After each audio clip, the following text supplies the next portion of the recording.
장무기 일행이 배를 타고 항해한 지도 사흘이 지났다. 그동안 아리는 감기, 몸살까지 겹쳐 고열까지 심했다. 아소가 준 약은 외상에는 효과가 좋았지만 내상을 치료하는 데는 효과가 없었다. 그리고 지난 며칠 동안 바다 물결에 시달려온 조민도 줄곧 혼수 상태였다.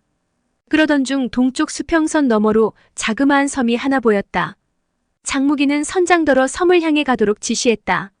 섬은 둘레가 몇 리 남짓밖에 안 되는 작은 섬이었지만 작은 관목과 꽃나무들이 많았다.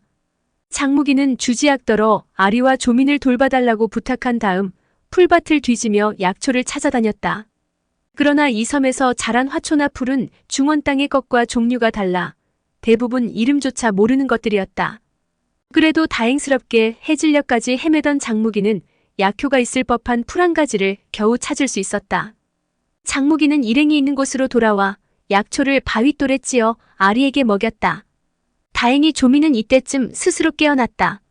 아리를 제외한 나머지 일행은 화토불을 지펴놓고 둘러앉아 배에서 가져온 저녁을 먹었다. 장무기가 찾아온 약초가 효과가 있었는지 아소가 정신을 차리고 말했다. 송아지 오라버니, 우리 오늘 밤은 여기서 자요. 그 말에 다른 사람들도 구태여 반대할 까닭이 없어 그날 밤 일행은 모두 섬에서 하룻밤을 보내기로 했다. 이튿날 아침 일찌감치 잠을 깬 장무기는 일어서서 한 걸음 내디디려다 그만 다리가 휘청거려 넘어질 뻔했다. 어찌된 노릇인지 두 다리에 힘이 하나도 없었다. 이제껏 이런 일은 한 번도 없었는데 이상하다 싶어 무심결에 눈을 비비고 바닷가를 내려다보니 어저녁 잠자리에 들 때까지 분명히 해변에 정박해 있던 페르시아인의 배가 보이지 않았다. 장무기는 깜짝 놀라 비틀거리며 바닷가로 뛰어나가 사방을 둘러봤지만 어제 타고 온 배는 그림자조차 보이지 않았다. 그렇게 해변을 두리번거리던 장무기 눈에 웬 여자 하나가 모래밭에 엎어져 있는 것이 보였다.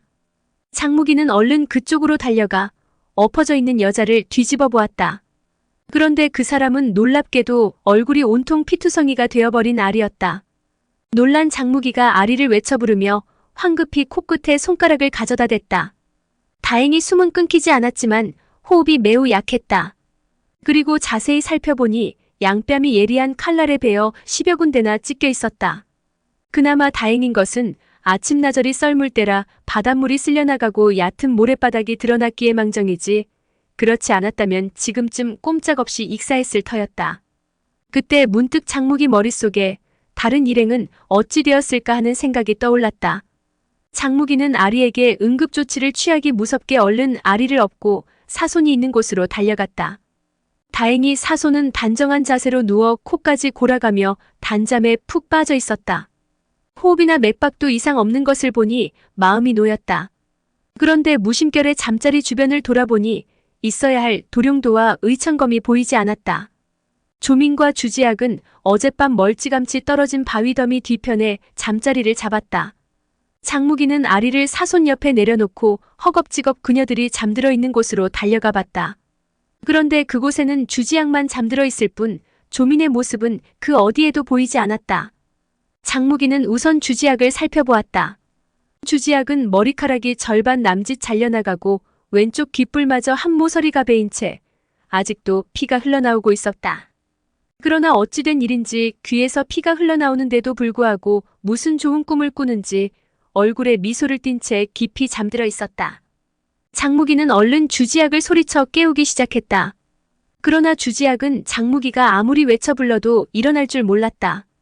다행히 호흡과 맥박은 안정적이라 별다른 걱정은 하지 않았다. 그제야 장무기는 주지학을 비롯한 일행이 모두 미약에 중독당했다는 사실을 깨달았다. 장무기는 주지학이 잠든 자리를 벗어나 주변은 물론 해변까지 조민을 찾아보았으나 종적을 찾을 수 없었다. 조민을 걱정하던 장무기의 마음은 차차 서글픈 심정으로 바뀌어갔다. 이 모든 게 결국 조낭자가 저지른 일이란 말인가? 하지만 부상당한 몸으로 어떻게 페르시아인들의 배를 빼서 탈출했을까? 하긴 도룡도와 의천검을 가져갔으니 페르시아인들을 협박했을 수도 있겠군. 생각이 여기까지 미치자 문득 자기를 위해 페르시아 명교 교주가 되어 떠나간 아소의 모습이 떠올라 미칠 것만 같았다. 정신을 수습한 장무기는 얼른 사손에게로 달려가 그를 흔들어 깨웠다. 그러자 사소는 잠이 덜 깬 기색으로 겨우 일어나 앉았다. 그러고는 흐리멍덩하게 물었다. 아침부터 왜 그러느냐? 큰일 났습니다. 우리 모두 간계에 빠졌습니다. 그러고는 페르시아인의 배가 없어진 일과 아리와 주지악이 한꺼번에 상처를 입은 일을 간략하게 설명해 주었다. 그럼 조낭자는?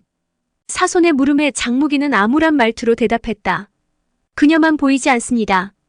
그러자 사손이 또 물었다. 그럼 도룡도와 의창검도 모두 가져갔겠구나.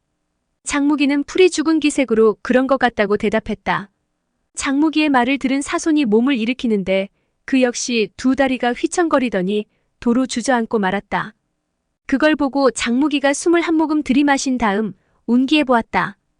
그러자 사지팔다리가 물먹은 솜처럼 나른하게 풀리고 기력이 전혀 솟구치지 않았다. 장무기는 아차하며 탄식했다. 큰아버님, 우리 모두 십향연근산에 중독된 모양입니다. 뭐? 십향연근산이라고? 사손 역시 앞서 장무기가 6대 문파 고수들을 구해준 이야기를 통해 십향연근산이 어떤 독약인지 들어 알고 있었다. 그나마 다행인 것은 십향연근산은 내력만 운용하지 않는다면 몸을 움직이는 데는 별다른 영향을 주지 않았다. 장무기는 다시 주지악이 있는 곳으로 달려가 그녀를 흔들어 깨우려 했으나 주지악은 사손과 다르게 좀처럼 깊은 잠에서 깨어날 줄 몰랐다. 아마도 일행 가운데 가장 내력이 깊은 장무기가 가장 먼저 깨어나고 그 다음으로 사손이 일어난 것을 볼 때 그들 두 사람에 비해 내력이 훨씬 뒤떨어지는 주지악은 금방 깨어날 것 같지 않았다.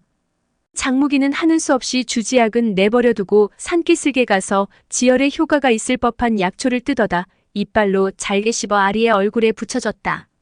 그런 다음 주지악의 두피와 귓불 상처에도 약초를 붙여줬다. 그때쯤 누군가의 손길이 닿는 감촉에 놀랐는지 주지악이 길게 하품을 하며 두 눈을 떴다.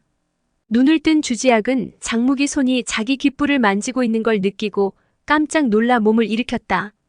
그때 갑자기 귓부리가 불에 댄 듯 화끈거리자 주지악은 저도 모르게 소리를 지르며 그리로 손을 가져다 댔다. 주지악이 이게 무슨 일이냐며 몸을 일으키는데 그녀 역시 몸을 비틀거리더니 똑바로 서지 못하고 무릎이 꺾이면서 그만 장무기 품속으로 안기듯 쓰러지고 말았다. 그러자 장무기는 차분히 아침에 눈을 뜨고 알게 된 사실을 주지악에게 일러줬다. 주지악은 무심코 제 곁에 누워있는 아리의 끔찍한 얼굴 모습을 바라보다 깜짝 놀라 엉겁결에 두 손으로 자기 얼굴부터 더듬었다. 장무기는 그런 주지악을 안심시켰다. 그런 다음 장무기는 조용한 곳으로 나가 가부좌를 틀고 앉아 조용히 운공을 해보았다. 정신을 집중시키고 체내 구석구석을 점검해보니 중독 증세가 여간 심각한 게 아니었다. 그러나 다행히도 구양신공을 익힌 장무기는 몸속 구석구석에 퍼진 독소를 천천히 옮겨다 단전에 몰아넣을 수 있었다. 그러고는 억지로 단전에서 한 덩어리로 응집시킨 다음 한 방울 한 방울씩 땀에 섞어 몸 밖으로 밀어낼 수 있었다. 한 시즌 남짓 공력을 운기하고 나자 확실히 효과가 있음을 느낄 수 있었다. 그러나 이 방법은 구양신공을 바탕으로 하는 것이라 사손이나 주지악에게 권할 수는 없었다. 우선 자신의 체내에 있는 독성부터 말끔히 몰아내고 나서 내공이 온전해지면 사손과 주지악의 독성을 몰아낼 수 있도록 도와주는 길밖에 없었다. 그러나 말처럼 그 과정이 쉽지는 않았다. 장무기는 일주일이 되어서야 겨우 3알 정도의 독소를 몰아낼 수 있었다. 그동안 사손은 낚시를 하거나 새를 잡아 식량을 구했고 주지악은 물을 끓이고 밥을 지었다. 그러는 동안에도 아리의 병세는 날이 갈수록 무거워졌다. 장무기는 아리의 상처를 무엇으로 어떻게 치료하면 나을 수 있는지 뻔히 알면서도 수중에 쓸 치료약이 없어 아리가 죽어가는 모습을 바라만 보고 있어야 하는 것이 안타까웠다. 그럴수록 조민에 대한 미움은 커져만 갔다. 그날 저녁에도 장무기는 평소처럼 열을 내리게 하는 약초를 씹어 아리의 입에 먹여주었다. 하지만 안타깝게도 아리가 약초를 삼키지 못하자 마음이 너무 아픈 나머지 저도 모르게 아리의 얼굴에 눈물만 하염없이 떨어뜨렸다. 아리가 얼굴에 떨어지는 물방울의 감촉을 느꼈는지 눈을 번쩍 뜨더니 장무기를 발견하고 희미하게 미소를 지어 보였다. 아직도 장무기를 증송아지로 알고 있는 아리는 장무기를 보며 송아지 오라버니, 슬퍼하지 말아요. 장무기는 목이 메었다. 지금이라도 아리가 그렇게 그리워하던 장무기가 자기라고 말해주어야 하나 고민했다. 그러나 지금은 아리에게 충격을 주어선 안 된다 생각하고 입을 꾹 다물었다. 아리는 살포시 손을 내뻗어 장무기의 뺨을 어루만졌다. 그러고는 자기가 죽으면 장무기를 만날 수 있을까 걱정했다. 그때 문득 장무기는 섬뜩한 느낌이 들었다. 아리의 말투가 너무나 뚜렷했기 때문이었다. 거기다 건강한 사람처럼 정신도 맑고 두 뺨에 발그레하니 홍조마저 피어올랐다. 이런 증세는 임종이 가까워진 사람에게 나타나는 회광반조 현상이었다. 장무기는 아리가 오늘 밤을 넘기지 못할지도 모른다 생각하니 마음이 아파왔다. 예상대로 맑고 뚜렷하던 아리의 말소리는 점차 힘을 잃어갔다. 그리고 어느덧 아리의 입술 언저리에는 신락 같은 미소만이 감돌았다. 장무기의 팔목을 잡았던 손이 슬며시 풀리더니 끝내 아리는 두 눈을 감았다. 그러고는 마침내 숨이 멎었다. 장무기가 조심스럽게 그녀의 숨결과 맥박을 짚어보니 모두 잡히지 않았다. 아리는 기어코 한 많은 세상을 하직한 것이다. 장무기는 그녀의 시신을 품에 안았으나 어찌된 노릇인지 울음도 나오지 않았다. 식어가는 그녀의 얼굴엔 여전히 미소가 사라지지 않았다. 거미의 시신을 껴안은 채 장무기는 오직 하나만 생각했다. 조민. 그 계집이 얼굴에 이토록 끔찍한 상처만 입히지 않았다면, 바닷물에 던져버리지만 않았다면 아리의 상처는 치료할 수 있었을 것이다. 조민. 그 계집이 우리를 이 황막한 무인도에 버려두고 달아나지만 않았다면, 단 사나흘이면 중원 땅에 돌아가 아리의 목숨을 구해낼 방법이 분명코 있었으리라. 생각이 여기에 미치자 장무기는 짐승처럼 울부짖으며 한에 사무친 절규를 토해냈다. 조민. 이 독사보다 더 지독한 계집. 언제고 내 손에 걸리는 날이면 나 장무기가 결코 네 목숨을 살려두지 않으리라. 장무기의 포효 소리를 듣고 사손과 주지학이 달려왔다. 사손은 아리가 죽었다는 사실을 알고 비탄에 빠졌고 주지학은 아리의 시체를 어루만지며 대성통곡했다. 장무기는 산비탈 아래 그늘진 곳에 무덤을 팠다. 섬의 표면 지층이 몹시 얕아 불과 두어 자남짓 파들어가자 이내 단단한 화강암층이 나왔다. 바위 더미를 드러낼 삽도 곡괭이도 없어 하는 수 없이 그 얕은 구덩이에 아리의 시신을 누여놓았다. 장무기는 흙을 덮으려다 보니 부종과 칼에 난 상처로 엉망이 된 아리의 얼굴이 눈에 들어왔다. 가뜩이나 피범벅이 된 얼굴에 모난돌 부스러기와 흙더미가 닿으면 얼마나 아플까 싶어 장무기는 생나무 가지를 듬뿍 꺾어다 시신 위에 골고루 덮고 나서 다시 돌멩이로 살그머니 눌러놓았다. 장무기는 굵은 나무 줄기를 한 토막 꺾어들고 껍질을 벗겨낸 다음 편편해지도록 깎은 겉면에 아리가 쓰던 빗으로 글씨를 한 줄 새겼다. 사랑하는 아내 아리의 무덤. 그런 뒤 그 아래에 또 글자를 새겼다. 삼가 장무기 세움. 장무기는 무덤 앞에 비모까지 세우고 나자 비로소 목 놓아 울었다. 장무기는 상심이 너무 지나친 바람에 겨우 단전으로 몰아넣은 도끼가 다시 체내 구석구석으로 퍼지고 말았다. 장무기는 또 며칠 동안 고생한 끝에 가까스로 도끼를 단전에 다시 응집시켰다. 그리고 그것을 몸 밖으로 완전히 몰아내는데 10여일이 걸렸다. 완전히 공력을 회복한 장무기는 적지 않은 시일과 공력을 쓴 끝에 양부 사손의 도끼를 완전히 몰아내줬다. 이제 주지학의 도끼를 몰아낼 차례였다. 그러나 주지학은 내력을 송두리째 잃어버린 데다 사손처럼 구양신공을 빨아들일 힘조차 없었다. 유일한 방법은 맨살의 한 손바닥을 상대방 등허리에 붙이고 다른 한 손을 배꼽 아랫배에 갖다 붙여 공력을 주입해서 내력을 운기하는 것뿐이었다. 그런데 어찌 젊은 남녀가 아무 사이도 아닌데 맨살을 맞댄단 말인가? 방법이 있으면서도 어쩔 도리가 없어 주지학을 치료하지 못하고 있는 사정을 눈치챈 사손이 장무기와 주지학을 불렀다. 무기야, 내가 중신을 들 테니 주 소절을 아내로 맞아들이거라. 사손의 말에 장무기와 주지학 두 사람은 모두 깜짝 놀랐다. 두 사람 모두 서로 애정을 느끼고는 있었지만 일이 너무 급하게 돌아가는 느낌이었다. 하지만 현실적으로 시간이 없는 것도 사실이었다. 비록 시평 연근산이 내력을 못쓰게 억제하는 독이라고는 하지만 그렇다고 무작정 오래 방치해두면 결국 오장육부를 상하게 하고 말 것이다. 일행이 무인도에 버려진 시간도 한 달이 훌쩍 넘었다. 더는 해독을 망설일 시간이 없었다. 결국 장무기와 주지학은 서로 약혼 예식을 올리고 해독부터 하기로 했다. 장무기는 살아생전 아리와 부부의 연을 맺지는 않았지만 그래도 아리의 비목에 자기 아내라고 새겨넣은 지 얼마 되지도 않아 다른 아내를 맞을 수는 없었다. 그래서 지금은 약혼만 하고 훗날 중원 땅으로 돌아가서 조민을 죽이고 도룡도를 되찾아 사손에게 돌려주고 난 다음 정식으로 혼례를 올리겠다고 했다. 그 말에 사손이 무인도에서 언제 탈출할 수 있을지도 모르는데 너무 막연한 약속이 아니냐고 꾸짖었다.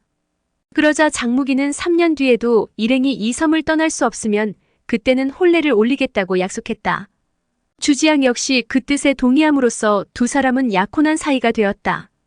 그 말을 듣자 사손이 껄껄대고 웃으며 벌떡 일어서더니 두 사람만 남겨둔 채 뒷산을 향해 걸어갔다. 사손이 사라지자 장무기는 주지학의 몸속에서 독을 몰아내기 위한 치료를 시작했다. 장무기는 주지학이 공력을 상실한 몸이라 구양신공을 받아들이지 못할 것 같았는데 뜻밖에도 순조롭게 받아들여 좀 이상하다는 생각이 들었다. 하지만 음식을 적게 먹었기 때문에 중독 상태가 사손보다 깊지 않았던 모양이라고 생각했다. 그렇게 주지학은 사흘 만에 내력을 완전히 회복했고 두 사람은 더욱 가까워졌다. 그러던 어느 날 저녁이었다. 장무기 품에 안겨 별을 올려다보던 주지학이 말했다. 만약에 제가 당신한테 잘못을 저지른다면 당신은 날 죽일 건가요? 장무기가 의아하단 표정으로 주지학을 바라보며 말했다. 그럴 리가 있겠소? 그러자 주지학이 떨리는 목소리로 대꾸했다. 저는 당신 입으로 직접 약속하는 말을 듣고 싶어요. 장무기는 웃으며 답했다. 좋소. 내 약속하지.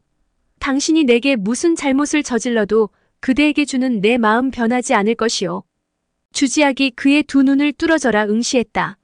장무기는 자신의 얼굴에 못 박힌 그녀의 시선에서 문득 뭐라고 형언하기 어려운 예감 같은 것을 느꼈다. 주지학이 다시 한번 못 박듯 말했다. 무기오라버니, 당신은 사내대장부예요. 오늘 저녁 제게 하신 말씀 꼭 기억해두세요.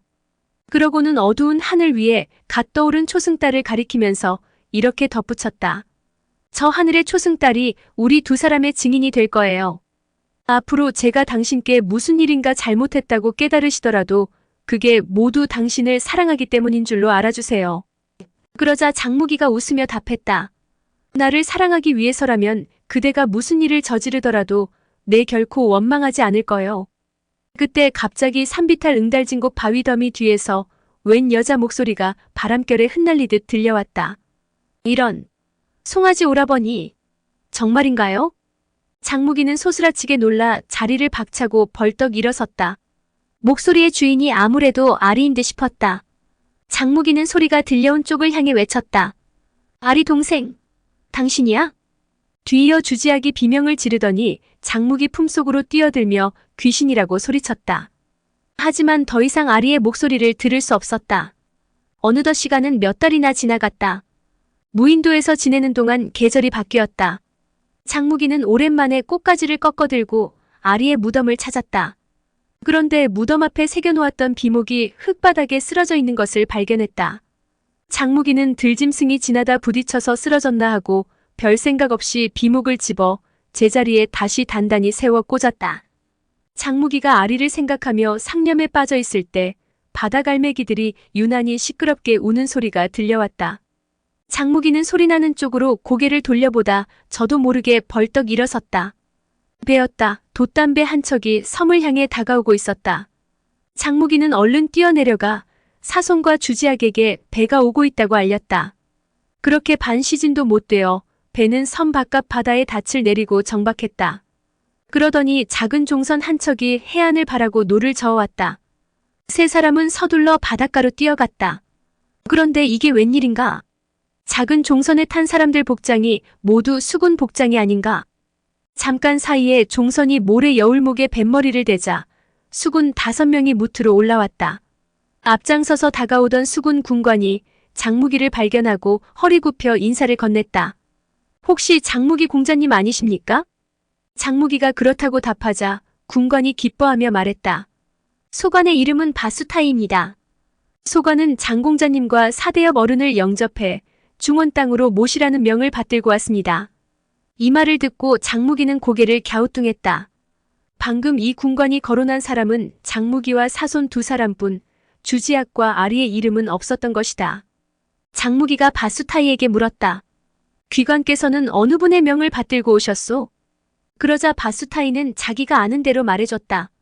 소관은 복건 지방 해안수비대 다루가치 수군 제독의 부하로서 보르도스 장군의 명을 받들어 이렇게 영접을 나왔습니다. 보르도스 장군께선 8척의 원양 함선을 복건성과 절강성 그리고 광동성 일대 해역에 파견했는데 뜻밖에도 소관이 큰 공을 세우다니 그야말로 꿈만 같습니다.